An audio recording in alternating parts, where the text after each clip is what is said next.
It is the only way that we can achieve security and prosperity for our people is through this cooperation. We actually occupy one physical space, the North America. We've also had a chance as foreign ministers to talk about how we cooperate in the region and indeed in the world. Protesters who were upset about losing their countries and freedoms were not tolerated. A couple of weeks ago, an al-Qaeda supposed. Whatsoever, the Security and Prosperity Partnership has been signed without any sort of parliamentary debate. Globalist publications have been open with their frustration that the population has not bought their latest PR stunt. As integration inside the European and American unions accelerates, the superstates themselves are being merged. On April 30th, 2007, a summit was held at the White House. The Security and Prosperity Partnership's secretive approach had alarmed the public. So this time, President Bush, German Chancellor Merkel, and EU Commission President Barroso hid their treachery in plain sight. I thank the Chancellor and Josie very much for the transatlantic economic integration plan. And for that too, we need to develop a common market, common standards. So this is indeed a very important agreement, and an agreement that also brings with it a Transatlantic Economic Council to be a permanent body with senior people on both sides of the Atlantic that will look at all those issues in a concrete manner, in which way we can make it move forward. The BBC reported that the US and EU had agreed on a single market. By announcing a new economic community integration, they were simply repeating what had been done in America and the EU on a larger scale. The accord states that the two blocs will aggressively push regulatory convergence in more than 35 areas, from financial services, intellectual property, military, education, mergers and acquisitions. They also agreed to jointly push a global carbon tax. We recognize that we have a problem with greenhouse gases. We agree there is a global threat, it's a serious threat. We agree there is the need to establish a limit to greenhouse gases. We need to discuss the possible pricing of CO2. How can we translate this into a market economic compatible scheme?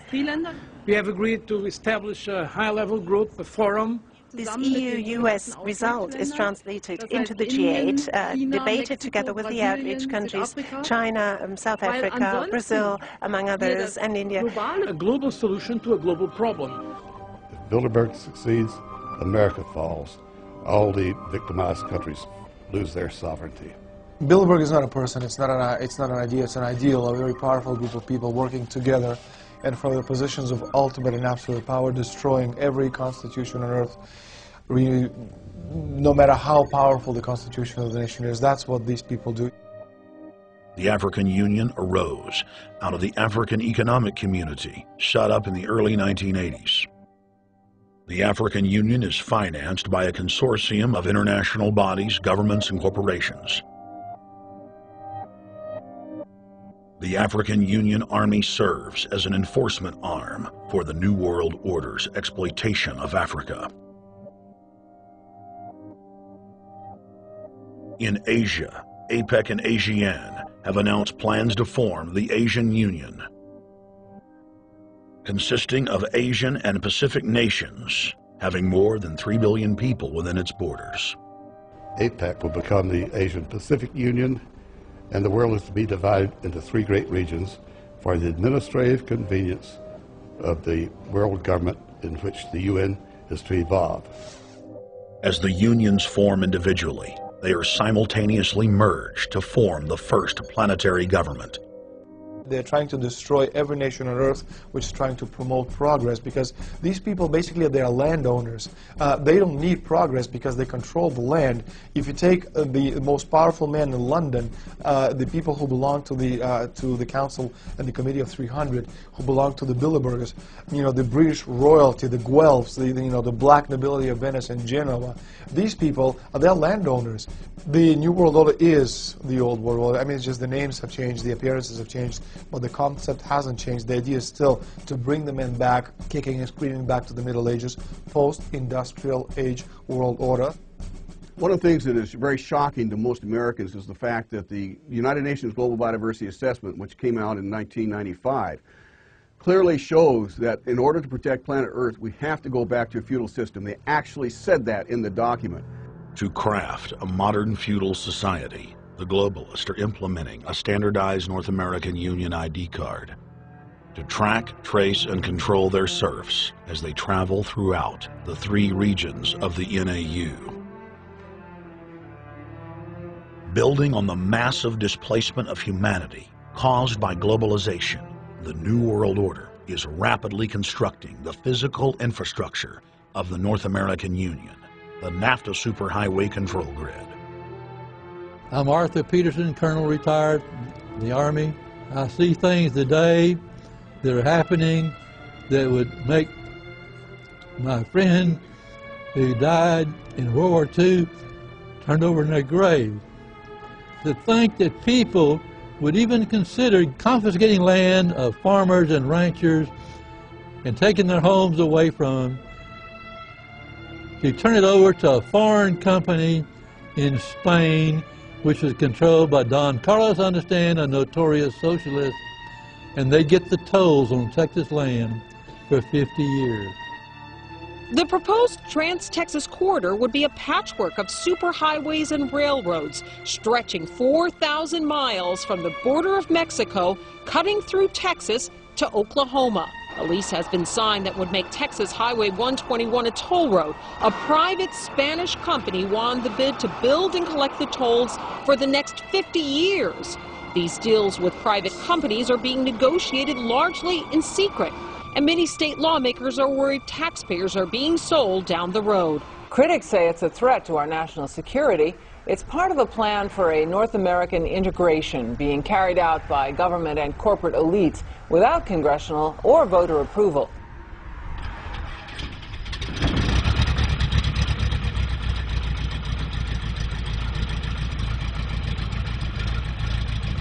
We took to the air over central Texas to get a bird's-eye view of the Trans-Texas Corridor, which is under construction and will form the heart of the Trans-NAFTA Superhighway system.